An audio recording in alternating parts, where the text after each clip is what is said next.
আহা, হেই, আমাকে ছোঁয়ার সাহস কি করে পেলে তুমি? বেডরুমে কে ডেকেছে তোমাকে? আমি তোমাকে চাই। কি আজে বাজে কথা বলছো? আমি সত্যি কথা বলছি, আমাকে তোমার প্রয়োজন আছে। এখন তোমার স্বামীও তো মারা গেছে না? হুম অবশ্যই তোমার খুশি লাগবে, ওই খুশি আমি তোমাকে দিচ্ছি। হুম। আমরা খুশিতে থাকবো। হে, ছি, হাত লাগাবি না তুই। হ্যাঁ, কেন হে, তো ওভার অ্যাক্টিং করছো? আমার ভাই এখানে তোকে কেউই তো নেই ভালো না। মানুষ ভাবে? এদিকে দেখো, শুধুমাত্র তোমার ভাইয়ের জন্য আমি ভালো মানুষ, আমার জন্য না। কেন তো ওভার অ্যাক্ট করছো? এখানে কেউ নেই, শুধুমাত্র আমরা দুজন আছি। কেউই কখনো জানতে পারবে না, তোমার ভাইও না। আসো, হেই, টাইম ওয়েস্ট করো না। ছাড়ো। আরে দাঁড়াও না, আসো। ছাড়ো তুমি, আমার কথা ছাড়ো, শুনবো না তুমি? ছাড়ো, আহ, ছাড়ো। আহ, উ, হেই,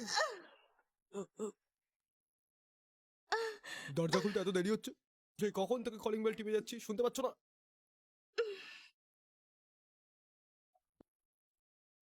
আরে, তুই এখানে কি করছিস? আবার ভেতর থেকে এলি? কখন থেকে ডোরবেল বাজাচ্ছি, তোরা শুনতে পাসনি নাকি? ও তো রাজ, তোমার বন্ধু খুব খারাপ মানুষ। আরে দিদি, এসব কি বলছো? আমার সাথে জবরদস্তি করার চেষ্টা কি করছিল। বললে? যদি তুমি ঠিক সময় না আসতে তো রাম জানে যে কি হতো। এসব কি বলছো দিদি? সত্যি সত্যি বলো। কিছুক্ষণ আগেও এলো, চা খেলো ও। আচ্ছা। আমি ভেতরে গিয়ে জামা কাপড় ভাঁজ করে রাখছিলাম, তখন ও বেডরুমে গিয়ে আমার উপর হাত রেখে, তোমার তো স্বামী নেই না, তো তুমি আমার সঙ্গে থেকে নাও করে বলছিল। মিসবিহেভ করার চেষ্টা করছিল ও। আর ঠিক সময় তুমি ভেতরে চলে এসেছিলে। কি রে দিদি, যেগুলো বলছিস সেগুলো সত্যি কি? জবাব দে, তোকেই বলছি।